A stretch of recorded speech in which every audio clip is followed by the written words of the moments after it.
Ce vendredi 9 janvier 2015, vers 13h30, la menace terroriste n'a jamais été aussi élevée en France. Dans ce supermarché cachère, Amédi Koulibaly a pris en otage une vingtaine de personnes. Les policiers d'élite du raid sont sur le pied de guerre, prêts à donner l'assaut. C'est bon, c'est juste au passage pour histoire de descendre les escaliers.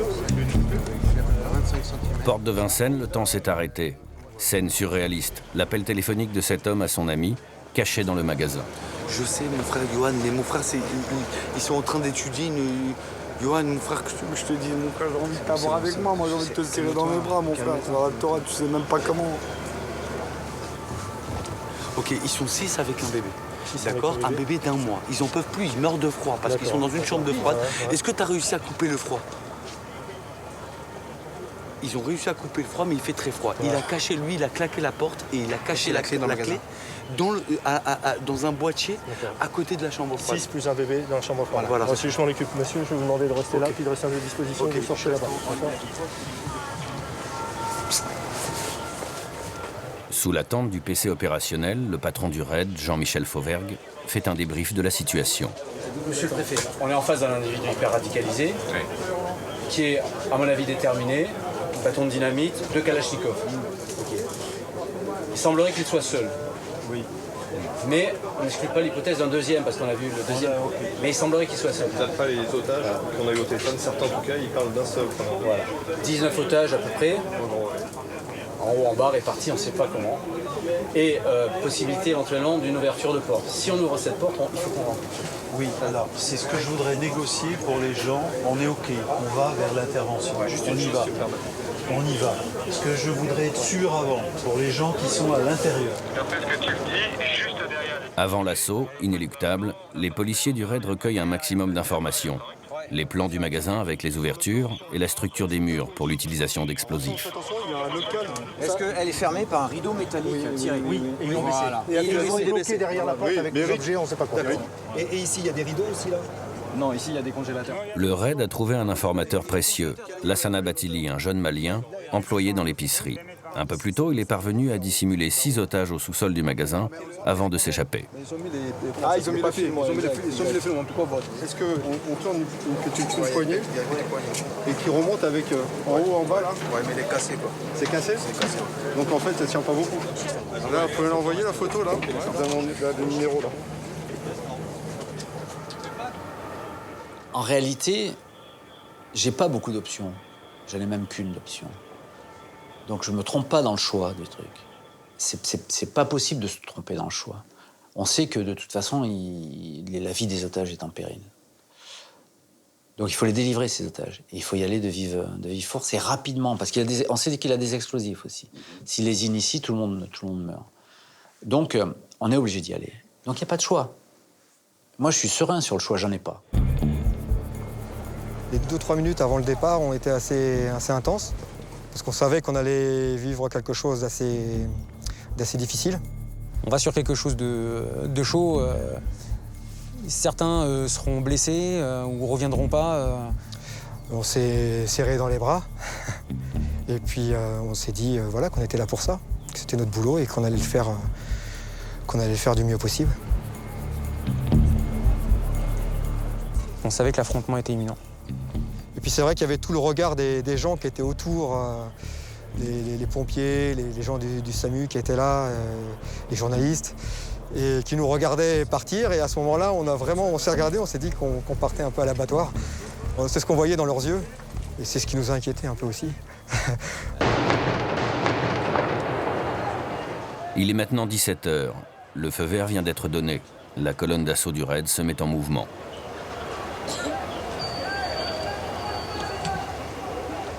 On sent plus le cœur, on sent plus rien. C'est-à-dire que le corps met en sommeil en fait les douleurs, par exemple le poids de l'équipement qui est assez important. Donc voilà, on a l'impression d'être hors du temps. Il n'y a plus de stress ou d'adrénaline, il n'y a plus de peur. Là, on est dans l'intervention et on ne pense plus à rien d'autre qu'à ça, quoi. Ça va très très vite quand on regarde les images. Nous, on a l'impression que ça dure un petit peu plus longtemps. Donc moi, ce que je veux, ce qu'il me faut absolument, c'est que cette porte s'ouvre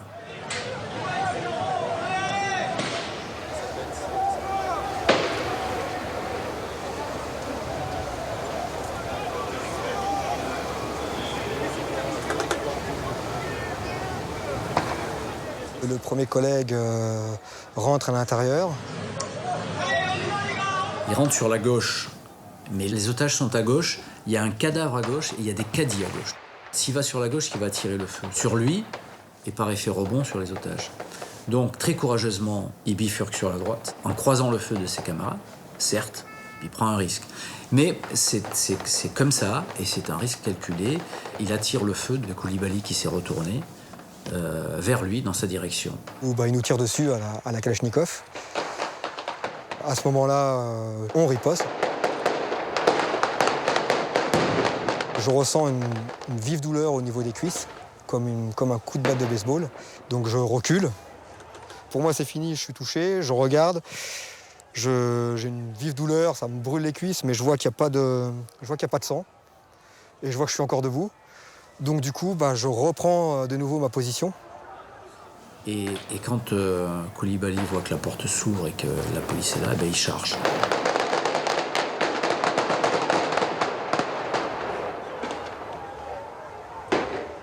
Il tombe les armes à la main tel qu'il avait décidé. Il connaissait sa fin, quoi. Il avait programmé sa fin.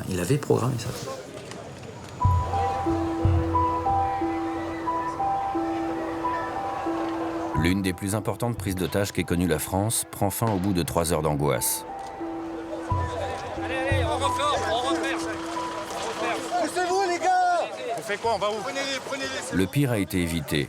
Les 26 personnes retenues dans la supérette sont toutes évacuées saines et sauves, mais profondément choquées. Vous êtes blessés? Vous êtes choqués? Vous avez quelque chose de blessé ou pas? À part choqué, vous avez rien. Le bilan est lourd. Amédi Koulibaly a tué 4 otages et il a blessé des policiers lors de l'assaut. Ok, 2 UMH. On a 2 raids, les 2 blessés raids. 2 ambulances pour le raid.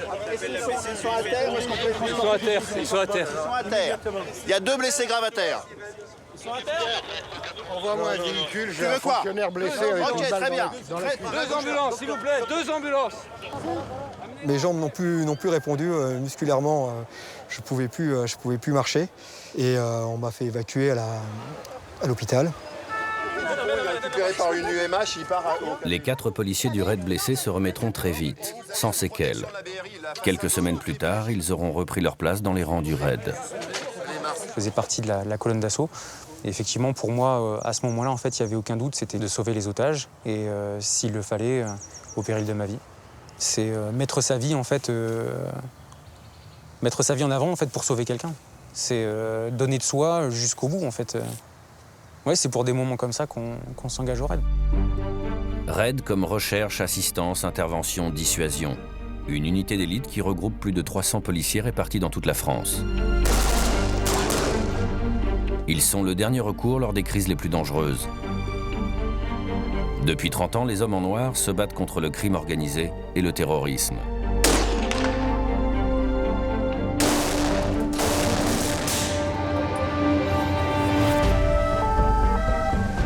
Il n'y a pas de petites affaires. Il n'y a pas de petites affaires. Ça peut très mal tourner très vite.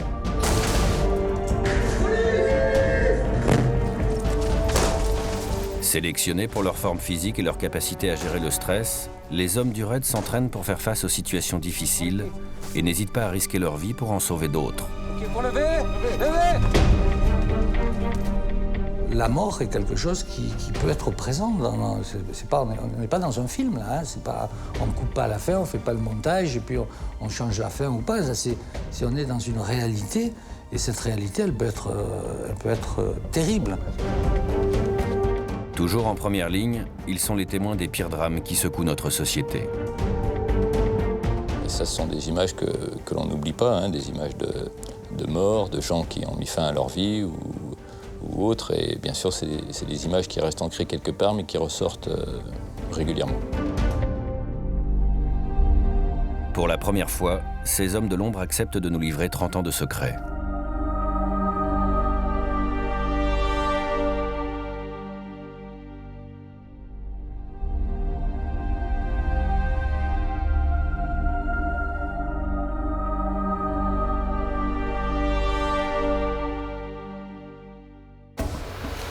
1978, Esdin Kalak, chef du bureau de l'OLP, est abattu de 16 balles boulevard Haussmann, puis le directeur de la librairie arabe de Paris. Début des années 80, une vague d'attentats secoue la France. À Paris, les explosions sanglantes se multiplient. 13 morts, plus de 300 blessés. Le pays est tétanisé. Les Français découvrent la menace terroriste. En 1985, le ministre de l'Intérieur, Pierre Jox, confie alors à un homme la tâche de créer un corps d'élite dans la police, ce qu'a déjà la gendarmerie avec le GIGN. Cet homme, c'est Robert Broussard, le super flic de l'anti-gang, celui qui a stoppé Jacques Messrine dans sa course infernale. Une unité faisant à la fois des surveillances, des filatures, des interventions sur l'ensemble du territoire, ça n'existait pas. Jacques me demande de lui proposer un plan d'action. Broussard a imaginé le raid, mais il faut maintenant qu'il lui trouve un chef. Et pour choisir le premier patron du raid, il va souffler à Pierre Jox le nom d'un vieil ami, le commissaire Mancini. Ange Mancini est entré comme contractuel à la préfecture de police de Paris et a gravi tous les échelons jusqu'au poste de préfet. Spécialiste de la lutte contre le terrorisme et la criminalité organisée, il fait partie des grands flics qui ont marqué l'histoire de la police. J'étais son candidat et puis j'ai passé mon examen avec Pierre Jox. On a fait ça à la péripatéticienne. On a fait ça en marchant dans le jardin du ministère de l'Intérieur. Et pendant une vingtaine de minutes, je lui ai un peu raconté ce que j'envisageais de faire. Le projet de Broussard et Mancini est ambitieux. Recruter les meilleurs parmi les meilleurs dans la police et réussir à les faire travailler ensemble. Je voulais que ce soit une vitrine de la police nationale. En très peu de temps, ce sont plus de 1200 candidatures qui sont déposées. La sélection s'annonce comme draconienne. Et là, on leur a fait faire des stages de sélection. Et les psychologues vivaient avec nous pendant une semaine pour voir le comportement des uns des autres et comment ça se passait. Moi, j'étais quand même très sceptique parce que quand j'ai appris, par exemple, que l'on demandait, on posait la question dans les vrais ou faux, là, est-ce que vous préférez danser avec votre blessure ou avec votre grand-mère? Mais non, qu'est-ce que c'est une connerie? Bon, il y a des genres de questions comme ça, vous voyez, bon, qui me paraissaient complètement farfelues. Alors les psychologues me disaient, mais quel profil vous recherchez? Je dis, non, ça, on ne va pas marcher comme ça. Vous allez me dire quel est le profil des gens, et moi, comme je sais ce que je vais leur demander, je vais choisir les profils qui correspondent.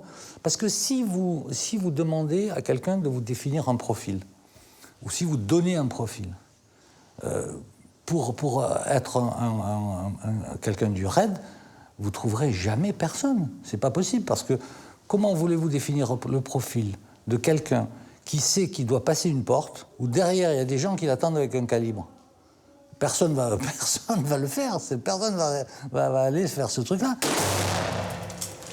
Il y avait très peu de surprises. Le gars qui était pris, c'est qu'il avait déjà une bonne réputation de travail en équipe, de professionnalisme déjà, etc. Et le type, par exemple, le type qui arrive pour passer ses tests en marchant du chewing-gum, il avait peu de chance d'y rester. Pour moi, le test, il était fait, vous voyez ce que je veux dire? Ou alors, ça m'est arrivé une fois, alors lui, il n'a pas fait long feu non plus. Je lui ai dit, dans telle situation, est-ce que ça vous est arrivé d'avoir des petites gouttes de sueur dans le dos ou quoi que ce soit? Moi, non, trop sûr de lui. Et ça, c'est un type dangereux à ce moment-là. Parce que le type qui dit je ne sais pas ce que c'est que la peur, soit il est inconscient, soit il est menteur. Dans les deux cas, on n'a pas besoin de lui. D'ailleurs, on disait toujours, il ne nous faut pas des champions, il nous faut des bûcherons canadiens. C'est-à-dire des types bien dans leur tête, bien solides, qui boivent bien leur bière, qui fassent bien leur boulot et qui soient contents de le faire. En quelques semaines, la nouvelle unité de la police est constituée et ses hommes prêts pour le combat.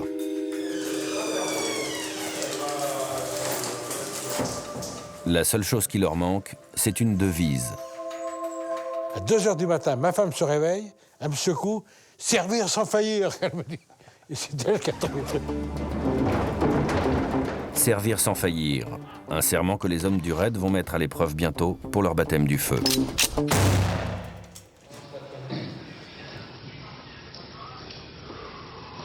Le 19 décembre 1985, à Nantes, 3 hommes prennent en otage la cour d'assises devant laquelle ils devaient comparaître. À leur tête, Georges Courtois, un petit braqueur multirécidiviste. Maintenant, c'est plus 20 ans. C'est 40 ans de prison, quoi. Hein? Quel effet ça vous fait d'être venu pour juger quelqu'un et finalement de vous retrouver en position d'être jugé à votre tour? Qu'est-ce que ça vous fait? Courtois et ses complices sont armés de revolvers et de grenades. Ils retiennent 36 otages dans la salle d'audience et se sont même permis de convoquer la presse. Nous sommes ici pour nous en aller là où nous devons aller. Où nous irons, où nous mourrons ici, tous les gens qui sont ici derrière ce bureau, nous y compris. Ça ne pose aucun problème. À Paris, l'affaire est prise très au sérieux. Le chef de cabinet du ministre appelle directement Ange Mancini. Il me dit, dis donc, il y a une prise d'otage, est-ce que ça ne serait pas pour le RAID? J'ai dit, ah ben oui, absolument. Ça, c'est vraiment, c'est ça, ce pourquoi on a été créé. Il dit, bon, vous avez les moyens d'intervenir? Je dis, pas de problème. Les hommes du RAID prennent position dans le tribunal. 36 otages dans une salle close et sans fenêtre. Leur première opération s'annonce comme délicate. C'est la première intervention, on ne connaît pas le RAID, qu'est-ce que c'est? Les cow-boys arrivent, viennent d'être créés. Voilà. Alors, bon, là aussi, il fallait, c'était l'examen de passage, quoi. Le duo Mancini-Broussard est à la manœuvre. La négociation va pouvoir commencer. Courtois a demandé que je vienne. En plus, Courtois était fier que ce soit Robert Broussard qui vienne s'occuper de lui. C'est un type, c'est un pauvre mec. Il avait 40 ans, il avait déjà fait 25 ans de prison. J'y vais, et les bras écartés, pour bien lui montrer que je n'étais pas armé. Mais là, devant tout le monde, dans la cour d'assises, il me demande de lever les bras. Alors là, c'est non. Pourquoi? Parce que je n'ai pas levé les bras devant 3 types qui sont là, qui prennent des otages quand même. Notre formule, c'était d'utiliser la négociation, la parole, comme des armes. Moi, je dis que c'est un véritable corps à corps psychologique que vous livrez avec quelqu'un, mais avec certaines règles, c'est-à-dire de ne pas vouloir aller trop vite, de ne pas lâcher du terrain sans en gagner en échange. Vous voyez? Et la première chose qu'on leur disait toujours, écoutez, vous avez des otages, très bien. Nous, on est là, vous ne pouvez plus bouger, vous ne savez plus où vous êtes. Tant que vous ne touchez pas aux otages, on vous assure qu'on ne fera rien contre vous. Si vous touchez à un otage, à ce moment-là, on intervient et là vous serez tous morts. Vous voyez, il faut aussi qu'il y ait une pression. Il faut qu'ils sentent eux aussi une pression de mort. Au bout de quelques heures, c'est le statu quo dans les négociations. La crise s'enlise dans la durée. Mais à la faveur de la nuit, Georges Courtois et ses complices vont tenter de quitter le tribunal. La nuit arrivant, ils ont tenté une sortie en force de la salle d'audience. Je pense qu'on a une idée de génie. C'est qu'on a éteint tout le palais de justice. C'est-à-dire qu'ils se sont retrouvés dans le grand hall du palais de justice, dans le noir. Et la seule lumière qu'il y avait, c'était la salle d'audience. Et donc, on faisait des bruits à côté, ils entendaient des gens, puisque nous, on était bien sûr dispersés dans le noir. Et ils ont eu la trouille, ils sont rentrés. Le lendemain matin, la situation évolue. Tous les otages, à part les 3 magistrats, sont relâchés, mais le ton monte. Courtois et ses complices veulent désormais une voiture et un avion pour prendre la fuite. Alors c'est un drôle de spectacle quand même. Le président de la cour d'assises, avec les menottes, est enchaîné au type qui devait juger et envoyer en prison. C'était quand même assez spécial comme ambiance. Courtois avait un calibre dans chaque main, alors il était là comme ça, il remontait, il baissait le chien, il remontait, il baissait le chien. C'était 2 revolvers. Alors on était avec Broussard, et là je me disais, regarde-moi ce connard, il va nous en mettre une sans le vouloir. Ça va lui échapper, bam, bam. Toujours menotté au président de la cour d'assises, Courtois obtient une voiture pour se rendre à l'aéroport, escorté par le RAID. Sur l'aéroport, on a commencé la dernière discussion. Et petit à petit, à force de discuter, c'est là où on a vraiment utilisé la négo comme une arme. Ouais, et on les a convaincus que ça ne servait à rien, que finalement, de toute façon, ils étaient là, ils n'iraient pas loin, ils étaient coincés, ils étaient bloqués, et ça ne servait plus à rien. Courtois a fini par se rendre. Il me dit, Robert, tu me laisseras dire quand même 2 mots aux journalistes. Ah, je dis, attends, oui, mais tu ne descendras pas de voiture. Hein. Tu le fais de la voiture, tu ne vas pas faire une conférence de presse. Je vous annonce que nous considérons cette affaire comme un demi-échec, c'est-à-dire comme un demi-succès. Fin du coup d'éclat pour Courtois et ses complices qui vont retourner en prison, et victoire pour le RAID qui signe là son premier succès. Les terroristes arrêtés. 4 membres d'Action Directe, parmi lesquels les 2 membres fondateurs du mouvement, piégés par la police dans un hameau de Sologne. En 1987, un deuxième fait d'armes du RAID va faire la une de tous les médias. l'arrestation des membres d'Action Directe. Depuis 10 ans, le groupuscule d'extrême gauche enchaîne aveuglément les attentats et les meurtres. Action Directe devient l'ennemi public numéro 1. Mais ces 4 leaders, Joël Aubron, Nathalie Ménigon, Georges Cipriani et Jean-Paul Rouillant, sont localisés dans une ferme proche d'Orléans.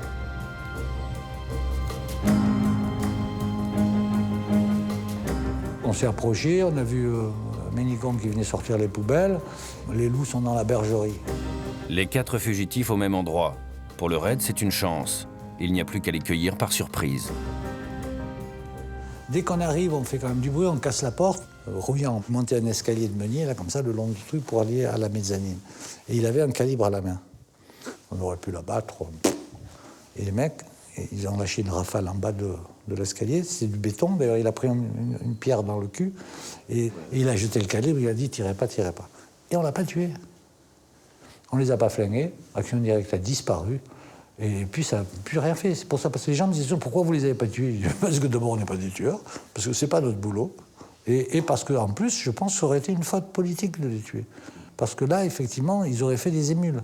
Parce que on les aurait abattus comme des chiens, quoi. Hein. C'est une superbe prise.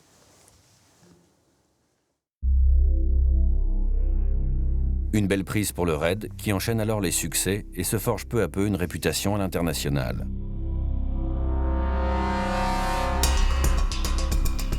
Protection de hautes personnalités, échange avec les plus grandes unités d'élite du monde et laboratoire pour les nouvelles technologies.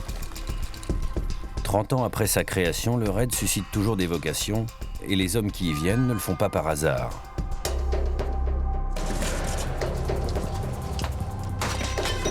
Allez, les gars. Le raid, pour moi, c'était un rêve. C'était l'unité d'élite de la police nationale. Je les voyais avec des yeux d'enfant, ça c'est sûr. J'avais envie de venir dans cette unité. Ouais, c'est une fierté.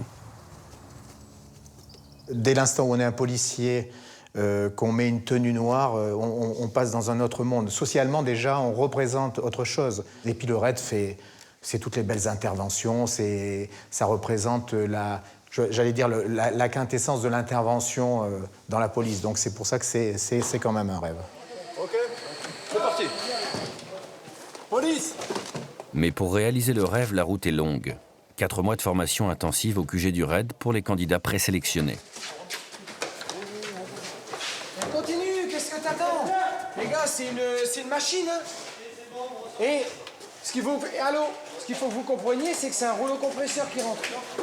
On l'a refait, les gars. Inlassablement, les jeunes recrues répètent les techniques de base. Tous leurs gestes doivent devenir réflexes et automatismes. Jette un œil. Hein? Parce que si je suis ici que j'attends, En intervention, la moindre faute d'inattention pourra leur être fatale. Pourquoi t'as pas un bouclier? J'ai dit le principe de l'éclatement, c'est tous les boucliers en tête, les gars. Vous l'avez vu sur le schéma ou pas? Allez, on la refait. C'est parti. Ouais, allez, ça rentre. Allez. Pourquoi tu suis, toi? Qu'est-ce que t'attends? Putain! On la refait. C'était bien, putain, au début. J'y croyais, là. On nous pousse à bout, on nous pousse dans nos retranchements, aussi bien physiquement que psychologiquement.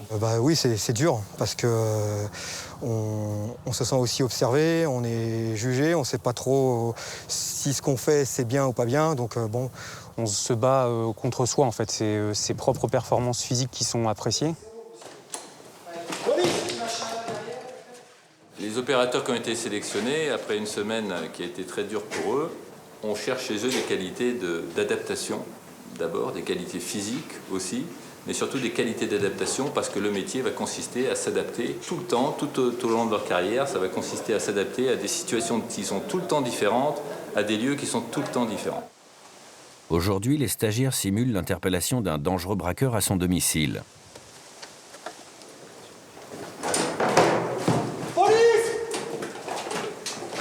Leur objectif, c'est tout simplement caché derrière la porte. Les stagiaires policiers sont directement confrontés au fameux effet tunnel. La concentration et la tension leur font oublier l'essentiel. Vas-y, forcément, l'endroit où il était caché, situé, pouvait lui permettre de mettre à mal toute l'équipe d'intervention. Il pouvait même se permettre le luxe de se barrer sans que personne ne s'en rende compte. Au terme de 4 mois d'efforts, c'est le grand jour pour les stagiaires retenus. C'est aujourd'hui qu'ils entrent officiellement dans la force d'intervention de la police nationale, la FIPN, autrement dit, le RAID. Après avoir passé et réussi les épreuves de sélection de la FIPN, voilà que s'achève pour vous aujourd'hui la formation initiale. Votre tâche commence maintenant.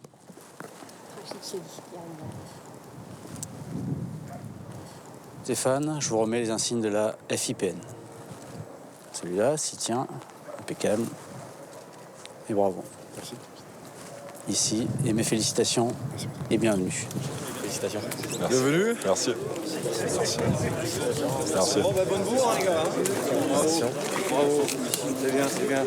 Comme quoi, faut persister, hein, même quand on n'est pas pris une première fois. C'est bien, bravo. On s'est entraîné, on s'est préparé, on a réussi à avoir les tests et maintenant on est dans l'aboutissement et ce n'est qu'un commencement. C'est-à-dire qu'après, il va falloir s'entraîner tous les jours, il va falloir progresser de manière à être le plus opérationnel possible. Et c'est ce qui me plaît. L'une des interventions les plus courantes que ces jeunes recrues feront tout au long de leur carrière au RAID, c'est le forcené retranché. Alors ici, on a quelqu'un qui s'est retranché, radicalisé, qui menace de faire exploser le bâtiment. Il est 20h30. Nous sommes dans la banlieue de Rennes. Un forcené s'est barricadé chez lui depuis plus d'1 heure. Les motifs de sa crise ne sont pas clairs. L'homme affirme qu'il va faire exploser plusieurs bouteilles de gaz.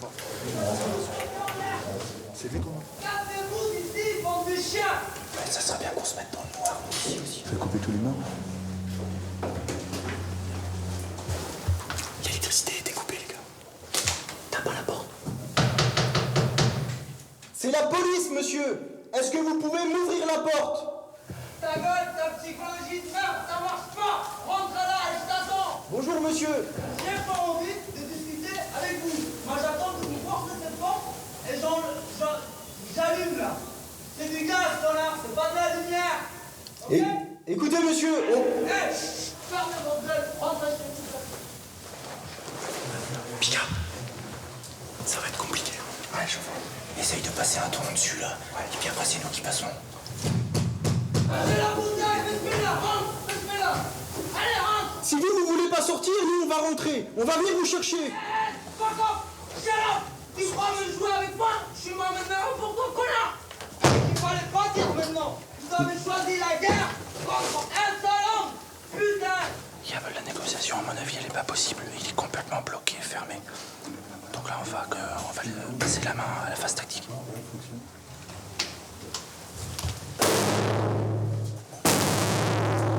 Allez, ça avance, les gars. Allez. Prudence, les gars. Allez, ça avance, les gars.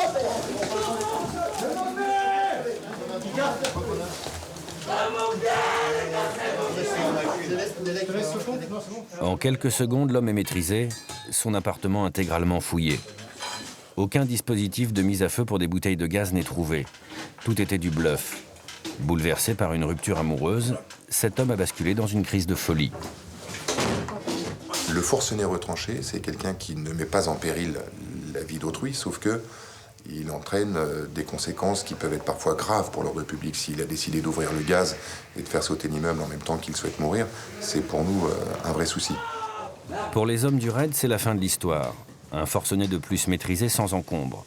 Pour cet homme, l'acte désespéré va coûter 2 ans de prison.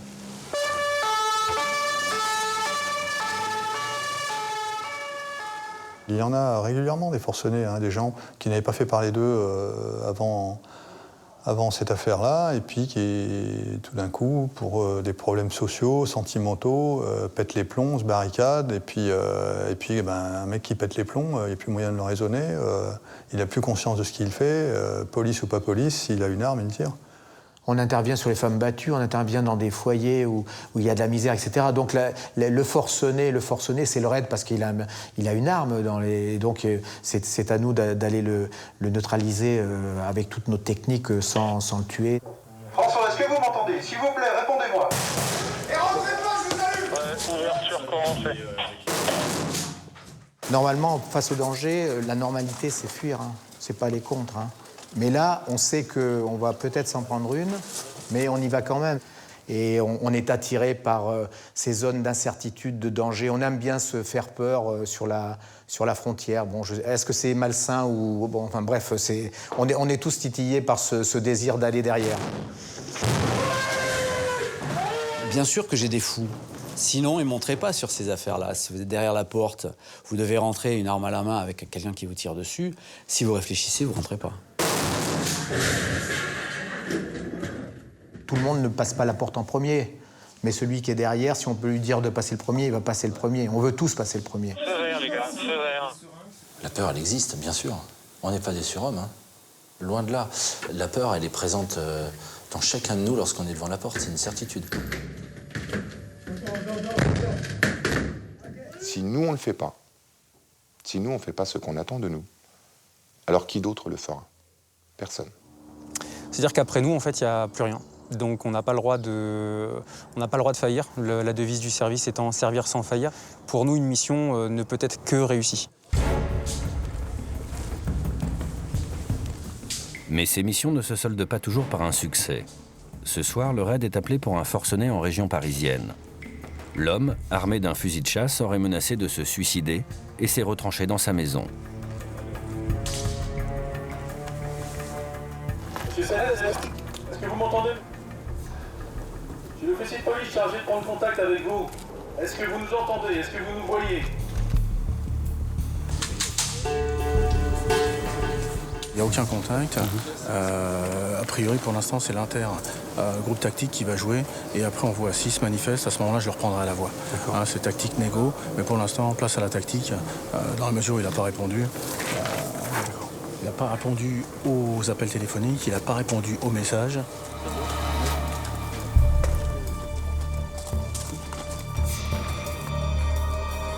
Aucun contact. Il faut donc investir la maison. Et au bout de quelques minutes, le constat est clair. Lorsqu'on a décidé de reconnaître le rez-de-chaussée, en fait, on a découvert le corps de la personne qui s'était suicidée d'une balle ou d'une décharge de chevrotine, je ne sais pas encore, dans la tête. Donc on n'a rien pu faire pour sauver le malheureux. C'est jamais une fin qu'on apprécie beaucoup. Ça nous chagrine malgré tout. Même si on n'y est pour rien, bien évidemment, c'est pas la fin qu'on espère. Pour nous, quand quelqu'un se suicide, c'est aussi un échec. C'est parce qu'on n'a pas réussi à l'empêcher à temps et que peut-être quelque part on a manqué de réactivité. Chaque année, sur l'ensemble du territoire, les hommes en noir interviennent sur plus de 80 forcenés, armés et retranchés. Presque la routine pour ces hommes hyper préparés. Mais une routine qui peut parfois mal tourner. Le raid a perdu 2 de ses éléments sur une intervention sur un forcené. Hein.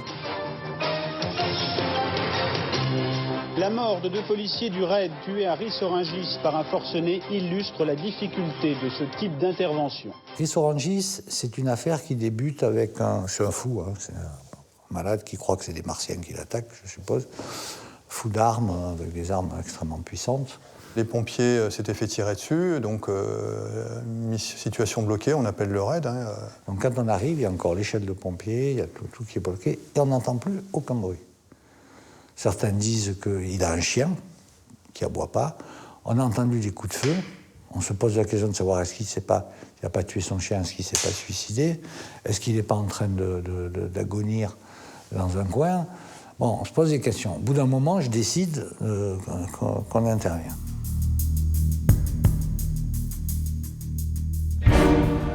Le principe est simple. Une première équipe entre en défonçant la porte à l'explosif et une autre passe par la fenêtre pour prendre le forcené en tenaille. Mais un détail grippe la belle mécanique. Le blindage de la porte résiste à l'explosion.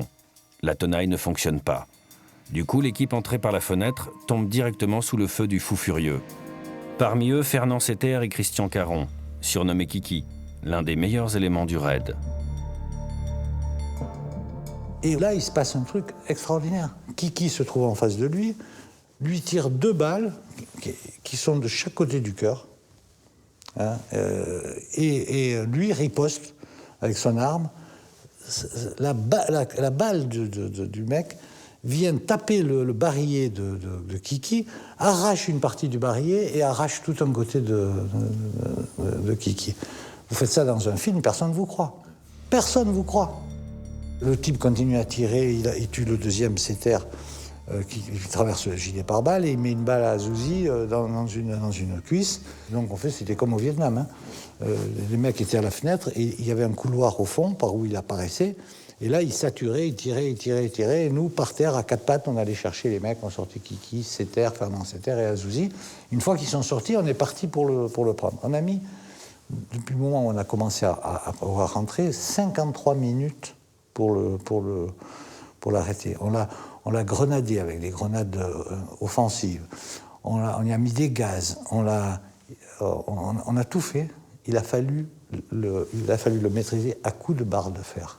Il était dans une crise de démence incroyable. Il est toujours vivant. Hein. C'est ce qu'on appelle un forcené de combat.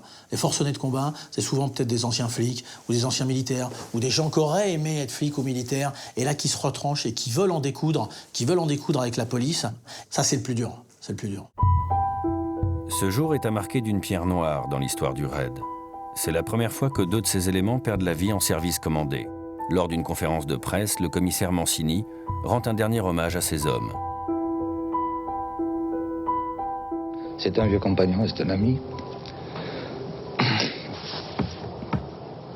Il y avait également un jeune fonctionnaire de valeur qui avait été recruté récemment, Setter Fernand, qui avait été affecté en milieu de l'année dernière dans le service et qui était un élément remarquable.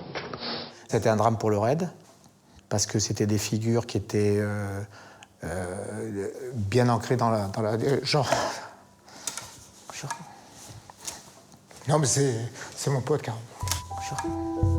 Christian Caron et Fernand Setter sont morts lors de cet assaut de Rissorangis. 7 ans plus tard, c'est René Canto qui tombera lors d'une fusillade en Corse. Le raid a perdu 3 policiers en 30 ans d'existence. Ça donne une dimension humaine à ce type de service qu'on voit un peu comme des mécaniques froides, rien que des pros, des machins, des trucs sans émotion, sans rien. Non, pas du tout. 26 ans après son premier drame, le raid pleure toujours ses morts et son fondateur se rappelle d'un détail troublant, une ironie du destin. Je me souviens, quelques jours auparavant, et ça c'est extraordinaire, Kiki me dit je vais vous annoncer quelque chose qui va pas vous faire plaisir. C'est-à-dire, il me dit ben voilà, je vais demander à quitter le raid. C'était 8 jours avant, à peine 8 jours. Hein. Et j'ai dit pourquoi, qu'est-ce qui t'arrive, Kiki? On me dit, ben, je sais pas, c'est indéfinissable, j'ai jamais eu de crainte particulière, mais là, je sais pas, je sens plus, je me sens pas à l'aise, je me sens pas. C'est personnel, c'est pas professionnel, etc., etc. Puis 2-3 jours après, là, il est abattu. Il le sentait. Il y a eu pour moi, et pour beaucoup d'autres camarades, avant Rissorangis et après Rissorangis. Avant, j'avais l'impression qu'on était invulnérable, qu'on ne risquait rien, on arrivait, on rentrait, on interpellait les gens, on les menottait, et ça s'arrêtait comme ça. Et voilà, là, quand on voit les cercueils, voilà, on prend conscience qu'il y a du risque, il y a un gros risque et qu'il faut garder ça à l'esprit et qu'il faut se préparer, s'entraîner et toujours mettre tout en œuvre pour qu'on intervienne dans les meilleures conditions, parce que même en intervenant dans les meilleures conditions, il y a toujours une part de chance, hein, et cette fois-ci, le raid ne l'avait pas eu. Moi, c'est cette affaire-là qui m'a décidé à creuser un peu plus la question des négociations. Jean-Marc Marchal a commencé son... Michel Marie a mis en place la cellule négociation dans les années 90. Il s'est battu pour que le raid l'intègre dans toutes ses opérations. Aujourd'hui, le raid n'intervient jamais sans ses négociateurs. En 30 ans d'intervention, les hommes en noir ont compris que la parole pouvait aussi sauver des vies. Suivez le bouclard, suivez le bouclard. Vous m'entendez? On est inquiet pour vous. Dites-moi ce qui vous fait peur. Vous avez entendu du bruit, vous avez vu des choses bouger, c'est normal. On est juste là pour vous aider. C'est changer l'état d'esprit qui était le plus dur. Pourquoi? Parce que vous prenez n'importe quel groupe d'intervention dans le monde, vous avez des hommes qui sont prêts à l'action et qui sont là pour l'action. Ils ont été programmés pour se battre. Et ils aiment ça. Donc, ces gens-là, dès lors que vous leur parlez de négociation, vous leur enlevez la possibilité d'intervenir. C'est dur de leur faire comprendre que peut-être c'est mieux de négocier pour éviter d'aller à l'enterrement des collègues ou simplement qu'il y ait de la casse. Et cette idée, elle est passée. Elle est passée lentement. Vous m'entendez? C'est Stéphane de la police. Est-ce que vous m'entendez? Répondez-moi au moins, si vous m'entendez. Expliquez-moi ce qui vous fait peur. Pourquoi? Il faut savoir écouter. Il faut savoir écouter la personne en crise. Il faut savoir écouter les besoins de cette personne. C'est des gens qui sont en souffrance. Donc il faut savoir les écouter. Il faut essayer d'être le plus empathique possible. Ça, c'est le mot, l'empathie. C'est pas de la sympathie. C'est essayer de se caler, de se mettre dans les pas de la personne en crise et faire tout pour que cette personne-là prenne la décision de sortir, mais qu'elle le fasse d'elle-même. Est-ce que vous pouvez m'expliquer pourquoi vous avez mis de l'eau partout dans l'appartement? Vous m'entendez là? Si vous ne me répondez pas, on va être obligé de... On essaye quand même d'écouter la personne, de se mettre à sa place. Et ça peut durer longtemps. C'est très fatigant, c'est impactant, et c'est pour ça qu'on est plusieurs. En général, on dit il y a le négociateur 1, le N1, c'est la voix, mais en général, il y a sa doublure qui est en face, qui lui indique un petit peu ce qui pourrait être dit aussi. Et on est aussi assisté, la plupart du temps, alors ça c'est une chance, d'une psychologue qui fait partie intégrante du groupe négociation du RAID. Elle peut aussi nous donner des renseignements sur la dangerosité. Et ça, c'est très important pour nous et pour les collègues intervenants. Il y a beaucoup de bruit, beaucoup de mouvement, mais c'est normal. On est là pour voir si tout va bien pour vous. Aucune réponse du forcené. Au bout de quelques minutes, le chef du dispositif décide d'intervenir. Eh les gars, sans réponse, hein, on passe à l'ouverture de la porte. Ouais, vas-y, comme tu veux, autrement vous pouvez gazer dans un premier temps. Hein. Les choses ont évolué et je suis content parce que je crois qu'aujourd'hui, la négociation, c'est vraiment parfaitement intégrée au sein de la structure et qu'elle est acceptée de tous et qu'on ne pourrait même pas imaginer aujourd'hui qu'il n'y ait pas une cellule de négociation. Ouverture de la porte. Allez les gars. On va gazer, donc restez pas trop à proximité quand vous voulez.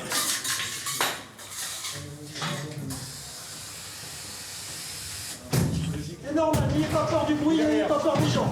Il est derrière la porte. Voilà. Laissez-vous faire, plus vous allez être tranquille, mieux ça va se passer. Laissez-vous faire. Laissez-vous faire par mes collègues. Encore une interpellation très virulente. Aujourd'hui, la négociation n'a pas permis de changer l'issue de la crise. L'homme est sorti par la force de son appartement. Dans d'autres cas, les pourparlers peuvent prendre une place prépondérante, avec des enjeux autrement plus importants.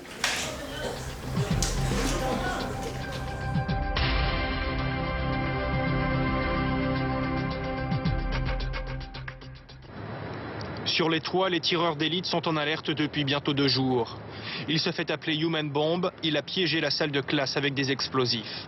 Les négociations piétinent. Il est tout de noir vêtu, il a une cagoule, donc il n'est pas possible de déceler, de prédire quelque chose, puisqu'on ne le voit pas, on voit que les yeux.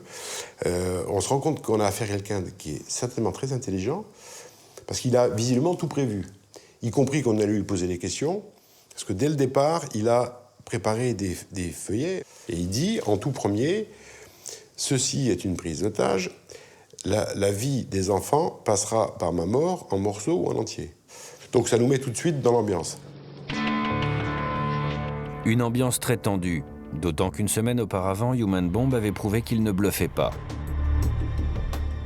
Dans un parking de Neuilly, il avait fait exploser une bombe qui était tout à fait crédible et on avait estimé la charge à plus d'un kilo, donc on savait qu'il y avait une crédibilité. C'était quelqu'un qui avait été pendant 10 ans militaire et spécialiste des armes et des munitions pour l'armée, donc il savait tout à fait mettre en œuvre des armes et des explosifs, donc il y avait une grosse crédibilité. Le principal problème que Human Bomb pose au RAID réside dans la nature même de son dispositif. Un système imparable composé de 3,6 kg de dynamite. Ce qu'on a vu tout de suite, c'est qu'il était en train de disposer son tableau de commande des explosifs, donc un panneau en carton avec des interrupteurs et tout. Des pauvres interrupteurs tout pourris, protégés par des demi-ronds de papier en carton qui servent à enrober le papier toilette. Ça fait bricolage, mais ça a l'air aussi ça peut marcher, quoi. Hein. Et il tenait dans sa main donc ce contacteur à relâchement, qui était allumé, donc pour montrer qu'il le tenait. Et donc là, c'était difficile, on ne peut rien faire, quoi. Si relâchait la pression, ça déclenchait l'explosion. Et là, donc, effectivement, vous voyez les fils qui allaient sur les deux portes d'accès, et puis sur un sac qu'il avait sur lui. Bon. Et c'est ça le problème. Depuis le départ, c'est ça le problème. Parce que si on était sûr qu'il avait un système avec une seule option, donc je veux dire, j'appuie, ça saute, on aurait certainement donné l'assaut beaucoup plus tôt. Mais là, on ne pouvait pas courir le risque qu'il soit en position, entre guillemets, homme-mort, et que la bombe se déclenche au relâchement, quoi. Ce qui nous laisse penser, si vous voulez, que c'est quelqu'un qui, au premier degré... À l'époque, Michel Marie, en plus de sa mission de négociateur, est chargé de discuter avec les parents et de tenter de les rassurer. Le peu d'éléments qu'on peut avoir, si on peut dire qu'on a affaire à un malade mental, je ne pense pas. Je pense qu'on a affaire à quelqu'un qui peut être un petit peu déséquilibré, mais c'est pas, si vous voulez, le fou complètement disjoncté qui est capable de faire n'importe quoi. Je l'ai rencontré 3 fois, il était très calme. Les ruses habituelles ou les moyens d'accroche des négociateurs ne marchaient pas, il n'y avait pas de prise sur lui. Donc là, on a commencé à avoir effectivement un petit peu de soucis parce qu'on s'est dit nos moyens traditionnels ne marcheront pas. Les tireurs d'élite ne pouvaient pas être déployés parce qu'il avait fait occulter toutes les fenêtres de l'école. Ah ben, on était absolument dans une impasse. La prise d'otage dure maintenant depuis 3 jours. La couverture médiatique prend une ampleur sans précédent et les politiques s'invitent dans la partie. Nicolas Sarkozy, alors maire de Neuilly et ministre du Budget, s'improvise négociateur.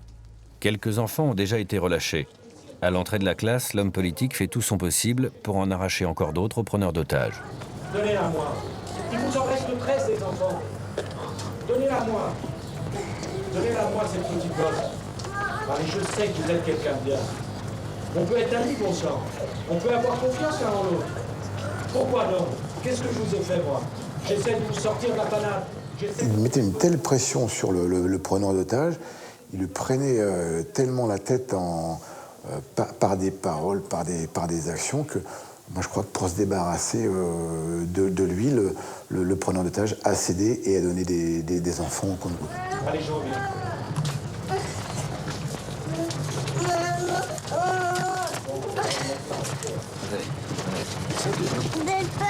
Vous êtes gentil. Quoi? Vous êtes gentil. Je te l'amène. Je te l'amène.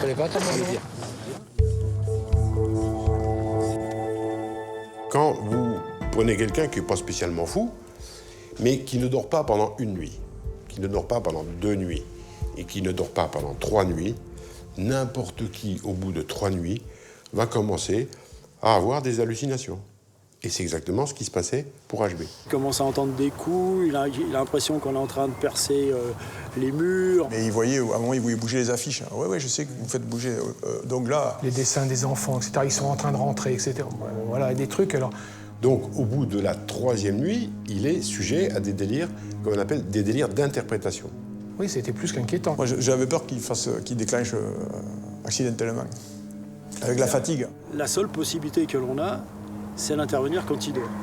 Parce que bien entendu, s'il dort pas, il a son... Au moment où on va rentrer, il a son truc à la main, où il va appuyer sur un bouton, et puis... Ça peut dégénérer à tout moment, quel que soit le type d'affaire. Mais là, dans ce cas précis, bon, à un moment donné, il y a eu une opportunité, il fallait la saisir. C'est le moment ou jamais. Human Bomb, à bout de force, s'est écroulé de fatigue.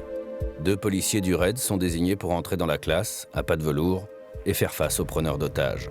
L'un de ces hommes est Daniel Boulanger, connu pour ses brillants états de service. Notre but, c'est de venir au plus près d'HB et d'assurer donc, le plus possible la sécurité pendant qu'une équipe, par la porte latérale, va venir chercher les enfants. J'ouvre la porte, mais doucement, pour faire entrer le groupe qui doit extraire les enfants, mais surtout s'assurer qu'il n'y a pas un contacteur, un piège derrière. Parce qu'il y avait l'explosif, que moi j'avais vu l'explosif dans la journée, qui était à côté de la porte. Mais est-ce qu'il avait ajouté quelque chose après sur la porte? Ça, on ne peut pas le savoir. Donc c'est le fait d'ouvrir la porte avec précaution, vérifier rapidement, et puis les collègues rentrent. Et après, du coin de l'œil, je vois que les collègues sont rentrés et puis commencent à évacuer. Et donc les enfants commencent à sortir. Puis après, ça s'accélère, parce que le premier, il peut rentrer doucement, mais le deuxième, il pousse, et ainsi de suite. Après, il faut prendre, il faut sortir. Et là, ça fait du bruit. Alors j'entends pas le bruit, moi, mais il y a du bruit, donc c'est normal qu'il est... Bon. Il a le bras gauche qui est tendu et il a la main dans un sac. Il ouvre un œil, il me voit au-dessus, à ce moment-là, il fait donc un mouvement vers l'avant. J'ai tiré 3 fois. Et tout de suite, avec Dédé, ce bras, on s'est mis sur lui, on a bloqué le bras qui était dans le sac, en se disant au bout, il y a peut-être un interrupteur, quelque chose comme ça. Et donc, bien sûr, l'évacuation des enfants s'est faite très rapidement.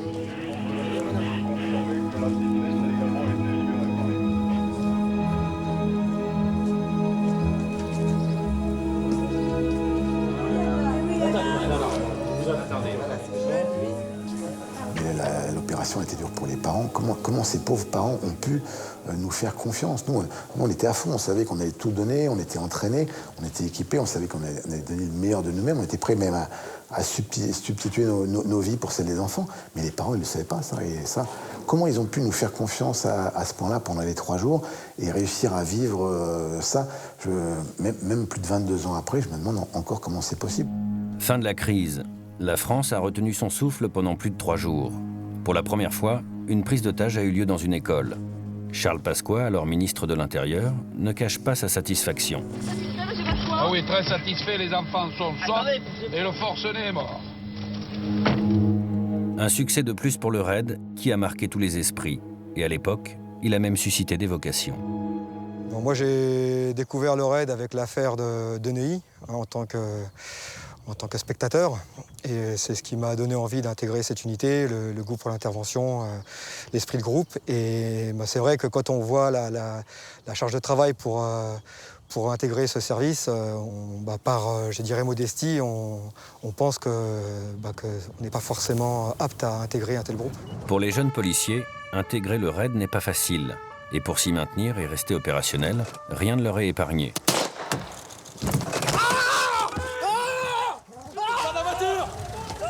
L'entraînement quotidien est l'un des plus durs au monde. Au RAID, une intervention ne s'improvise pas. Carrément, halt! Bouge pas!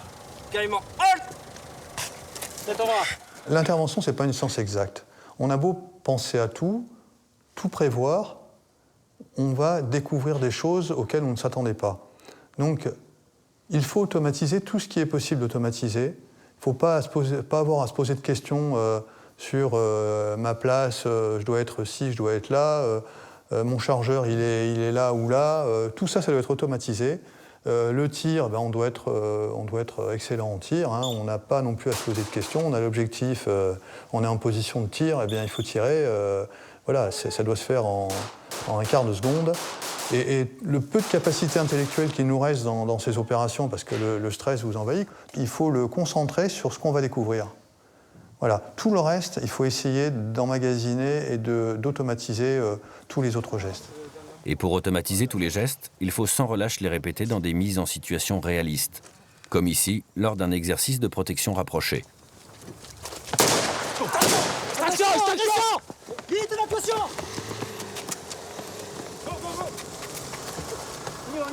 C'est bon, démarre! Lorsqu'ils ne sont pas en opération, les hommes du RAID consacrent donc tout leur temps à peaufiner leurs réflexes et leur dextérité dans tous les domaines.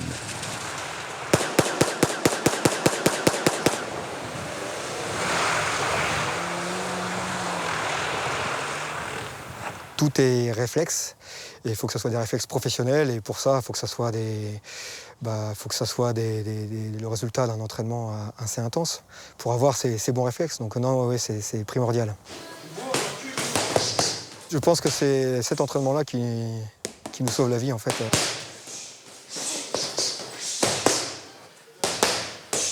Non, rien de difficile. Moi, je suis content d'être là. Moi, ça fait 17 ans, chaque fois que je viens au boulot le matin, je traîne pas les pieds, quoi. Je viens avec le sourire, je suis content. Je vais retrouver mes copains, on va faire du sport ensemble, on va faire de la tactique ensemble, voilà. C'est du plaisir. C'est du plaisir, du pur bonheur.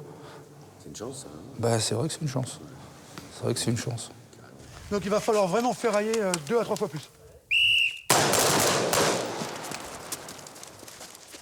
Les entraînements quotidiens se font à balles réelles et avec l'équipement d'intervention complet. On travaille en fait avec tout le matériel, le gilet lourd plus l'armement, donc le poids de l'arme et des munitions. On est allé raisonnablement aux alentours de 25, même parfois 30 kilos. C'est pour ça que les gars s'entraînent beaucoup physiquement, parce qu'il faut pouvoir bouger. Les entraînements sont au plus proche de la réalité, de façon à mettre en condition. C'est-à-dire, les tirs sont faits avec le stress, avec le matériel, porté en intervention, de façon à reproduire au plus près ce qui pourrait être une situation réelle. Bien sûr, être préparé à 100%, c'est difficile, hein, mais c'est l'objet des entraînements. Un jour, on m'avait posé la question de savoir comment on se préparait à l'improbable. Alors, improbable, impossible, appelez-le comme vous voulez. En fait, il faut bien comprendre que dans ce type d'unité, ce que chacun envisage comme étant un scénario purement impossible ou purement improbable, nous, il faut comprendre que c'est notre quotidien. Mais il y a aussi ce qui risque de nous arriver, c'est-à-dire l'hyperterrorisme. Il n'y a pas de raison objective de penser que ce que nous observons à l'étranger, et qui se rapproche de nous, je le rappelle, hein, les attentats de Madrid, les attentats de Londres, tout ce qui se passe à Bombay, à Moscou, aux États-Unis, il n'y a pas de raison objective de penser qu'un jour on ne sera pas confronté à ça. Et alors ce jour-là, si je veux pouvoir me regarder dans une glace, moi et tous les collaborateurs du RAID, si on veut pouvoir dire que nous étions professionnels, ça veut dire qu'il aura fallu que nous soyons prêts et que nous nous soyons entraînés auparavant. J'ai tendance à dire que le terrorisme est en permanente mutation. On le voit bien dans le monde entier. On a une série d'actions, après on passe à autre chose. Et là, on est passé dans une phase style Mera. Voilà, des individus préparés, entraînés, qui veulent tuer, passer à l'action, tuer. Et ensuite, leur objectif, c'est de mourir en combattant les forces de police. Des individus qui veulent mourir en combattant les forces de police, un phénomène qui n'a rien de nouveau. En 1996, à Roubaix, un gang se fait remarquer pour ses méthodes ultra-violentes. On reçoit un coup de téléphone de Lille, de la PJ de Lille, qui nous dit, voilà, on est sur une bande de type extrêmement dangereux, ils sont localisés à Roubaix, on a besoin de vous pour l'interpellation, parce que, franchement, ils ont peur, quoi. Ils sont vraiment dangereux, quoi, vraiment dangereux. 23h30 hier soir, les démineurs désamorcent la 3e bouteille de gaz trouvée dans une voiture piégée. C'était des gens qui s'étaient illustrés en mettant une voiture piégée sur un sommet du G7 qui avait lieu à Lille 3 jours auparavant. Alors, appelons-les braco-terroristes, gangs terroristes. Et donc ces islamo-terroristes, il y avait des gars qui étaient partis un petit peu en Bosnie, il y avait des gens qui étaient originaires de la région et qui étaient pas forcément des gens très très pieux, hein, mais qui s'étaient convertis peut-être sur ce séjour en Bosnie. La France découvre le djihadisme sur son sol avec le gang de Roubaix. Stéphane Caz et Lionel Dumont n'hésitent pas à utiliser leurs armes de guerre au nom d'Allah. Pourtant, étrangement, à cette époque, les pouvoirs publics refusent d'admettre l'évidence. Les premiers mots du ministre de l'Intérieur de l'époque ont été de dire que c'était pas une affaire d'islamistes, une affaire de braqueurs, on les avait entendus crier Allah Akbar, on avait vu la maison avec plein de Corans, ce qui restait, qui n'avait pas été brûlé, carbonisé. Bon, ils avaient quand même des armes partout, ils ont crié plusieurs fois Allah Akbar. Bon. À l'heure actuelle, c'est lié donc au grand banditisme, ça n'a rien à voir ni avec l'islamisme, ni avec le terrorisme, ni avec le sommet du G7. Donc, on en reste là. On en reste là. Mais dans le même temps, les instructions du ministre sont très claires. Il faut barrer d'urgence la route au gang de Roubaix. Tous les services de police sont mobilisés et le 18 mars, les terroristes sont localisés dans une maison. On arrive devant une maison le matin à 6h, et là on met une petite charge d'explosifs sur la porte, et les collègues montent à l'assaut. Et là on entend une déflagration, la porte qui pète, 3-4 collègues qui entrent, et au bout de quelques secondes, échange de coups de feu, grosse explosion, et les collègues qui ressortent de la maison. Un autre qui sort en titubant, et Loïc et moi, on a été le chercher, et c'était notre ami et collègue Alain Maillet qui s'était pris notamment une balle dans la mâchoire, donc il avait le visage complètement déformé, au point que, sur le coup, je ne l'ai même pas reconnu. Du premier étage, ils ouvrent les fenêtres et tirent dans la rue. Ils arrosent avec voilà, un peu Les balles traversent le plancher. traverse le plancher, traverse les murs. C'est la folie, quoi. Ah bah c'est la guerre, hein, parce qu'on a tiré 1800 cartouches en 2 heures. Si ça, c'est pas la guerre... Il y a eu, à un moment donné, d'ailleurs, une grenade qui a dû exploser près d'un matelas et créer des étincelles sous ce matelas. Les étincelles ont couvé et ont fini par mettre le feu à la petite maisonnette. Le premier étage s'est écroulé. Ils ont dû être intoxiqués par les fumées avant et puis et ils sont morts dans l'incendie, quoi. C'est une opération qui a marqué le service par le fait que ça a duré plusieurs heures et que ça a tiré dans tous les sens et que c'était déjà les prémices de ce qui arrive maintenant et ce qui va sûrement arriver plus fréquemment maintenant. Bonsoir à tous. L'épilogue à Toulouse. Mohamed Merah est mort lors de l'assaut du raid après une fusillade intense. Il ne sera donc pas confronté à la justice. Il n'aura exprimé aucun regret et il est... Mohamed Merah. Ce jeune franco-algérien de 24 ans s'est radicalisé au cours de ses séjours en Syrie, en Afghanistan et au Pakistan. Il se disait combattant du djihad. Comme la plupart de ces combattants-là ont assisté à minima, je dis à minima parce que quelquefois ils ont participé à des atrocités, des égorgements, des décapitations, des enterrements vivants, des crucifixions, des viols, tout cet ensemble-là.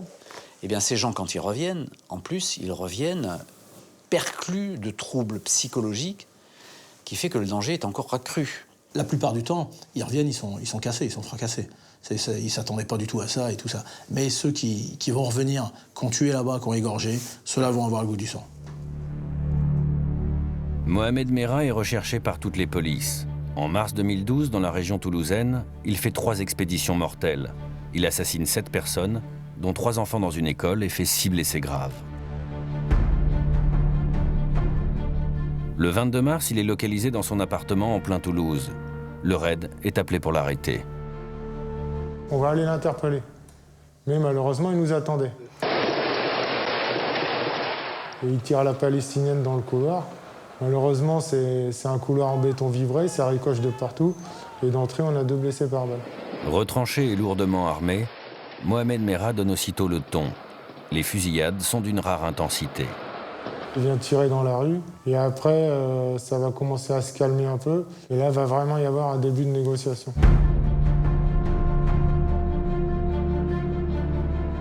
À plusieurs reprises, Merah accepte de parler aux négociateurs du raid par téléphone. J'ai pas fait ça pour me laisser faire attraper, t'as vu. Là, on négocie, tu vois, on est en train de négocier. Après, en dehors des négociations, n'oublie pas que j'ai les armes à la main, je sais qu'est-ce qui va se passer, je sais comment vous opérez pour intervenir, je sais que vous risquez de m'abattre, c'est un risque que je prends. Donc voilà, sachez qu'en face de vous, vous avez un homme qui n'a pas peur de la mort. Moi, la mort, je l'aime comme vous aimez la vie. À un moment donné, la rupture des négociations ne se fait pas de notre fait, évidemment. C'est lui qui coupe le contact et qui dit désormais je ne vous parlerai plus et je vous attends. Depuis ce matin, quand je vous ai demandé du temps, c'était surtout pour reprendre de l'énergie parce que j'avais pas dormi, j'étais très fatigué. Et pendant que vous me tirez dessus, il y a des moments où presque je m'endormais, t'as vu. En partie, c'était pour reprendre de l'énergie et d'être prêt à un éventuel affrontement. Il a mis à profit la période de cette négociation pour pouvoir se préparer à un assaut de l'unité. Il a transformé son appartement en véritable champ de bataille. C'est pas nous qui montons un assaut, c'est lui qui va monter un assaut. Il sort de la salle de bain et il remonte vers nous.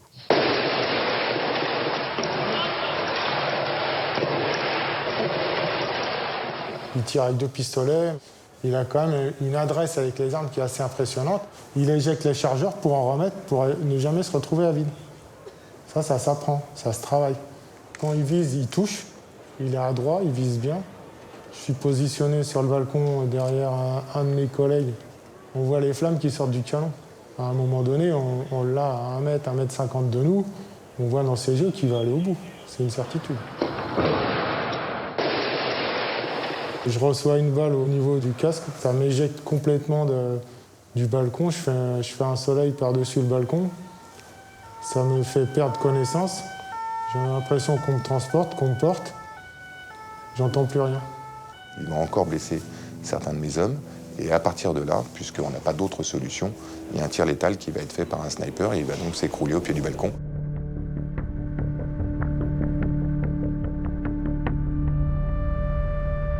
Les enseignements qu'on va tirer de cette opération, c'est qu'en fait, il n'y a pas de négociation possible, il n'y en a plus. Et donc, on va changer complètement nos process d'intervention concernant ces individus. Lorsqu'on a affaire à du terrorisme qui s'inspire de l'islam radical, ce sont des individus qui cherchent en fait ce que nous appelons nous, une forme de suicide assisté. Ils veulent en finir si possible par une action d'éclat, par une sorte de feu d'artifice, mais pour ça, il leur faut la police pour pouvoir mourir en martyr, comme ils disent, en affrontant les unités d'intervention. La menace terroriste s'est renforcée. Tous les pays européens le disent aussi. La menace terroriste s'est renforcée.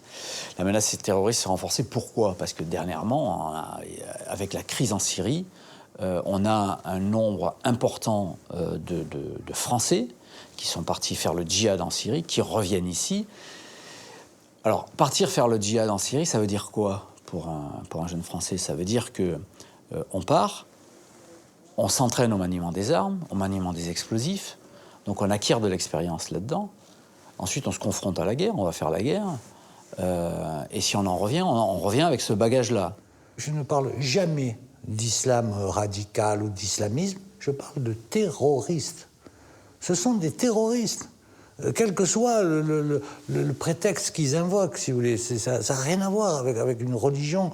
C'est simplement souvent des petits ratés, des petits voyous de banlieue qui ne réussissent pas, puis qui un jour, soit en prison, ou soit parce qu'ils entendent un prêcheur, soit parce qu'ils voient une espèce de truc, ils se découvrent quelque chose, et ils le font, je dirais, un peu comme une allumette qui s'enflamme automatiquement. Chaque année, les hommes du raid font près de 500 interventions. Depuis les événements de Charlie Hebdo, il ne se passe pas une semaine, partout en France, sans qu'ils n'interpellent des djihadistes présumés dangereux.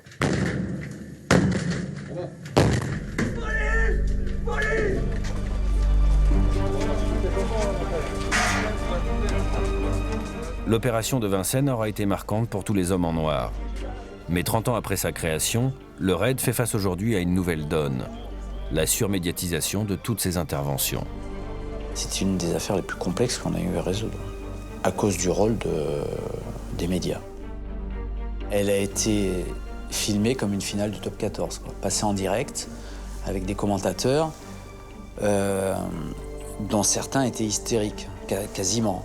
J'en ai ras-le-bol de voir à la télé des espèces d'experts autoproclamés qui n'ont jamais arrêté que les pendules et l'autobus, et qui viennent vous expliquer comment il faut arrêter des terroristes. Non, mais on est dans un monde de fous, quoi. Hein. On a des services exceptionnels. RAID, GIGN, tout ça, ce sont des services formidables, exceptionnels, avec des gens qui font un travail remarquable. Et puis vous avez 3 ou 4 abrutis là, qui viennent vous expliquer ce qu'il faut faire, pourquoi il fallait le faire, pourquoi on ne l'a pas fait, pourquoi ci, pourquoi là. Je lisais d'ailleurs un truc, je ne sais plus qu'est-ce qu'il a tweeté, un espèce de machin. Quand je serai grand, je serai expert, comme ça je pourrais venir dire des conneries en longueur de temps à la télé.